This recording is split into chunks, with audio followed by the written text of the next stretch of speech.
Hey Tony, how you doing?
Hey, I'm in the briefing room. I'm gonna have to call you after. Thank you. That's okay. All right, bye.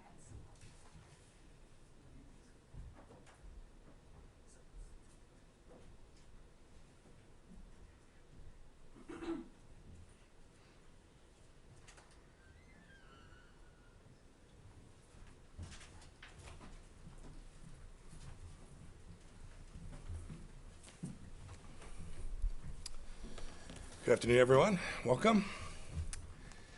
First, a few notes on travel. I had a very productive trip to Southeast Asia a week or so ago, and then I'll be heading out again on Friday of this week, this time to France, to Turkey, to Georgia, Israel, Qatar, the UAE, and to Saudi Arabia. The conversations will differ, obviously, in each country, many different things to cover, but I'm sure many of them will focus on this administration's historic efforts to forge peace and cooperation throughout the Middle East. That leads me to my big theme today. The Trump administration has had enormous success in marshaling coalitions of like-minded nations for the good of America and for the entire world. As one example, just 3 weeks ago, we continued our unprecedented defense of the unborn by signing the Geneva Consensus Declaration alongside 32 other nations. I'm especially proud that we've made religious freedom a top priority in the United States foreign policy for the first time in America's history. Our efforts are gaining momentum. We're building. They're getting a momentum that is all their own. On November 16th and 17th, Poland will host the third ministerial to advance religious freedom or belief. This virtual event, on the heels of the 2018 and 2019 ministerials, which were hosted here in Washington, the State Department, are the largest human rights events ever held here at the State Department. Albania, Morocco, Taiwan, the United Arab Emirates, and Colombia have all held follow-on events as well. And the International Freedom or Belief Alliance that I launched in February of this year now has blossomed into 31 member states and growing. Next week, I'll have a very special opportunity to participate in a virtual Alliance ministers meeting to solidify our plans for future action in the religious freedom space. You know, we're building out coalitions too that share our values in the economic sphere. In recent weeks, Undersecretary Keith Kroc has traveled to more than a dozen countries to bring freedom-loving countries and companies together in the Clean Network, a group that pledges to use only trusted vendors in their 5G networks. I'm happy to announce we have almost 50 clean countries today, representing nearly 2/3 of the world's GDP. 170 telephone companies, telcos, have agreed to be clean, and many of the world's leading companies are on board. It includes 27 of 30 NATO allies, 31 of 37 OECD members, 26 of 27 EU members, and 11 of 12 of the 3Cs nations. Undersecretary Keith Kroc is now down in South America. He's discussing the Clean Network with the government officials and private sector leaders in Brazil. And in fact, I got the news within the last hour that the government of Brazil supports the Clean Network principles, and I'm confident we'll sign an MOU in the very near future. I want to thank Brazil and its leadership for doing that. We're also standing alongside our Brazilian partners to protect the environment with the U.S.-Brazil Environmental Framework Dialogue that was held earlier today. The United States and Brazil are about real results when it comes to protecting the environment and growing our economies, not empty rhetoric. Undersecretary Crocus also led the first ever Japan, U.S., Brazil trilateral exchange, which will advance democracy's ability to prosper together as sovereign and independent states. Talk about Asia for just a minute. I'm pleased to announce that on the 20th of this month, Undersecretary Croc will lead our Economic Prosperity Partnership Dialogue with Taiwan under the auspices of the American Institute of Taiwan and the Taipei Economic and Cultural Representative Office here in the United States. The dialogue signifies that our economic relationship with Taiwan, a vibrant democracy and a reliable partner, is strong and growing. It will help increase cooperation on everything from safe and secure supply chains to the clean and 5G security to health security and to more. Turning to another State Department bureau, building out coalitions of the like-minded. Last week, the Bureau of Energy Resources, under the leadership of Assistant Secretary Fannin, convened a virtual meeting of the Energy Research Governance Initiative. 20 countries attended, working for secure, resilient, diverse, and well-governed critical energy, mineral, and supply chains. And we're proud to participate in the 35th Annual Joint Economic Development Group meeting with Israel later this week.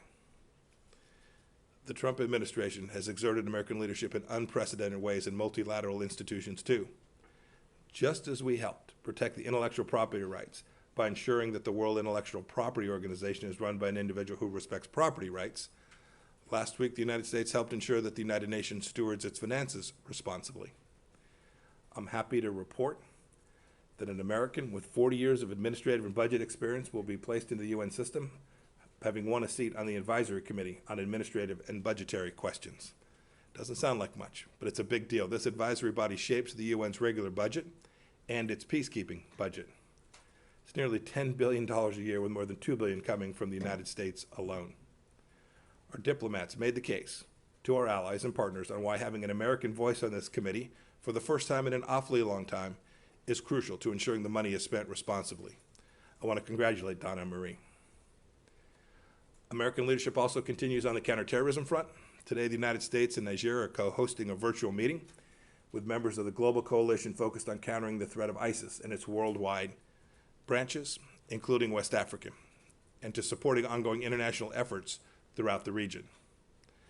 And in the Middle East, just last week, the United States sanctioned former Lebanese government minister Gibran Bassil under global Magnitsky authorities for his role in corruption. The Lebanese people clearly want their corrupt political class, so much of it beholden to Hezbollah, to stop ruining their country. Our action shows that American people stand with the Lebanese people as they call for their political leaders to chart a new direction marked by reforms, transparency, and honest governance.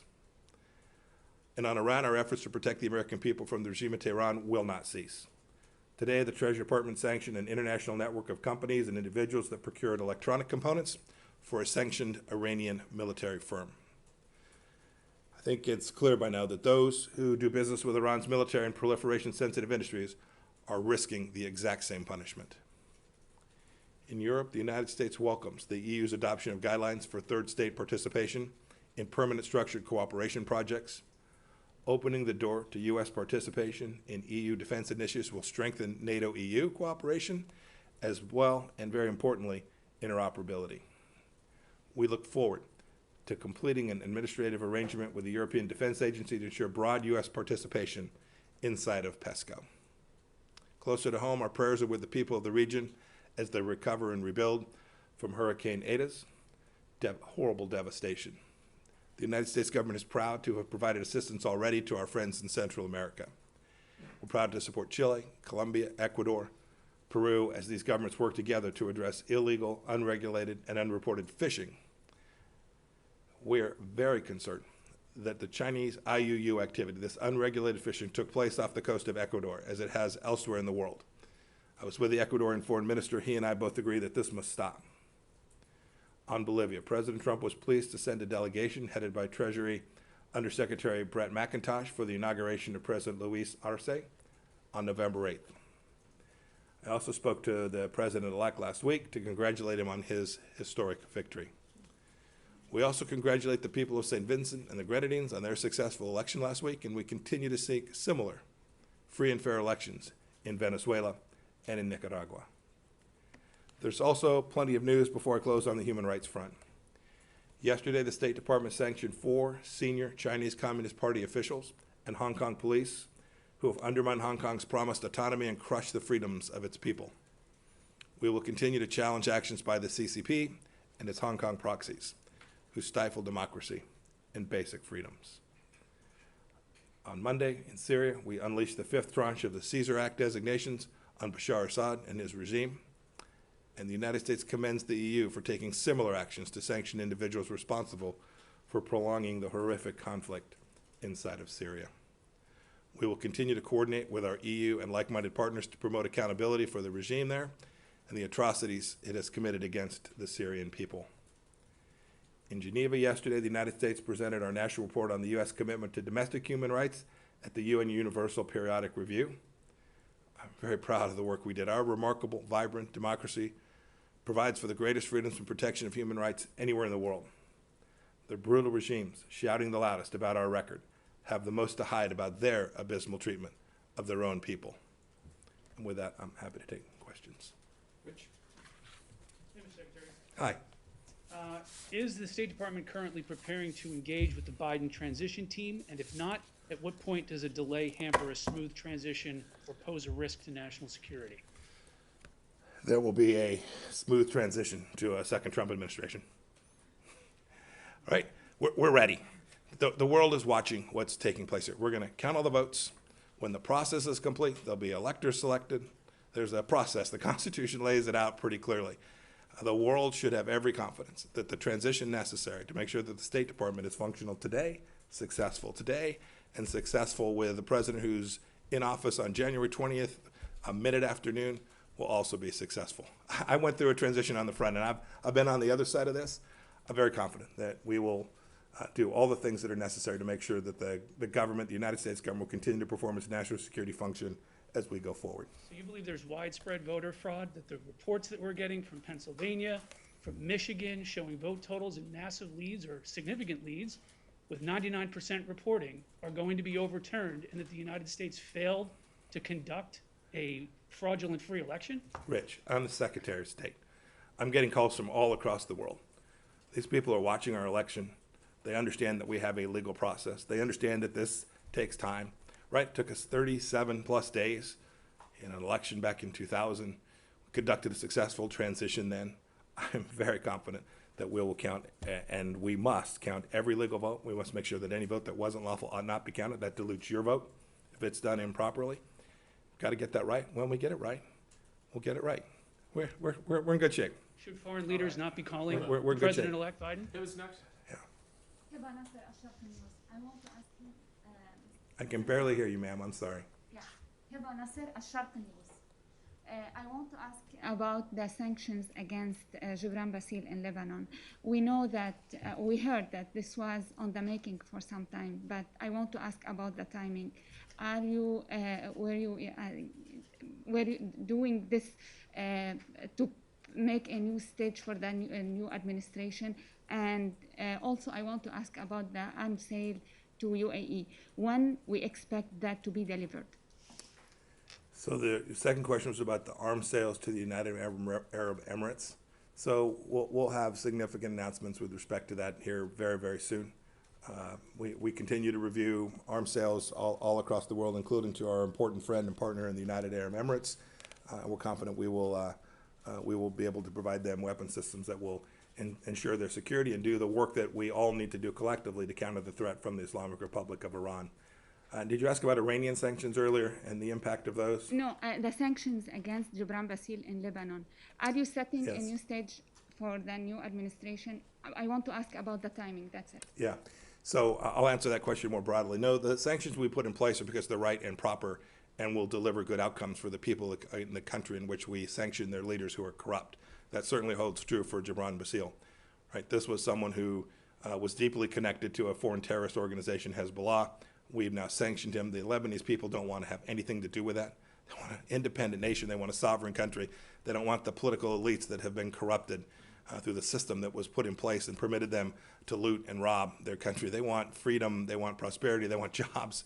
Those are the things we want. The sanctions that we put in place against the former minister are appropriate and useful towards getting us closer to that one day where the Lebanese people can have what it is they so richly deserve. Are we expecting new sanctions? Christina? Thank you, Mr. Secretary. Hi, Christina. Hi, how are you? Good. Good, good. Is there any evidence that the CCP has interfered in the recent election or is trying to sow chaos in the aftermath of the legal challenges? Was the question about Russia? I'm sorry, CCP or any Yeah, foreign- any foreign interference. Yeah. So I'm gonna leave that question to the Department of Homeland Security and to the Justice Department, the folks who deal with that. But as I think we all said prior to the election, we did an enormous amount of work to reduce the risk that they would have the capacity to have a significant capability to interfere in the elections themselves. And I'll leave the details of what they have determined so far about that for them to announce. Go ahead, I'll take one more. Hello. Hi. Hello, Secretary. You said when the process is completed. So when are you? Yeah, when this do is you- the third question. but- Just ma'am, if you would. I came out here today and talked about important foreign policy issues. This is now the Sir, third this is question. the most important thing that's happening in this country right now. I'm wondering Yes, what kind ma'am. of Go ahead and guidance- ask your question. I'll give my answer. What kind of guidance are you giving to American diplomats on how to characterize the results of the presidential election? And also, this department frequently sends out statements encouraging free and fair elections abroad. Yes. And for the losers of those elections to accept the results, doesn't President Trump's refusal to concede discredit those efforts? That's ridiculous. And you know it's ridiculous. And you asked it because it's ridiculous. Look, this is you asked the question, yes, ma'am. You asked the question, if you will permit me to answer it. You asked a question that is ridiculous. This department cares deeply to make sure that elections around the world are safe and secure and free and fair. And my officers risk their lives to ensure that that happens. They work diligently on that. We often encounter situations where it's not clear about a particular election. We work to uncover facts. We work to do discovery to learn whether, in fact, the outcome, the decision that was made reflected the will of the people. That's our responsibility. It's what we try to do, along with partners all across the world, along with OSCE inspectors, to make sure that those elections were free and fair. We want every one of those votes to be counted in the same way that we have every expectation that every vote here in the United States will be counted too. It is totally appropriate. The United States has an election system that is laid out deeply in our Constitution, and we're going to make sure that we get that right. And we have, all of you have, and should be committed to making sure that that happens. I think every one of you wants that same outcome. You want every vote to be counted. You want to run the process. We want the law to be imposed in a way that reflects the reality of what took place. And that's what I think we're engaged in here in the United States, and is what we work on every place all across the world. Thank you all. How are you advising diplomats overseas to refer to President-elect Joe Biden? Have you given State Department any guidance?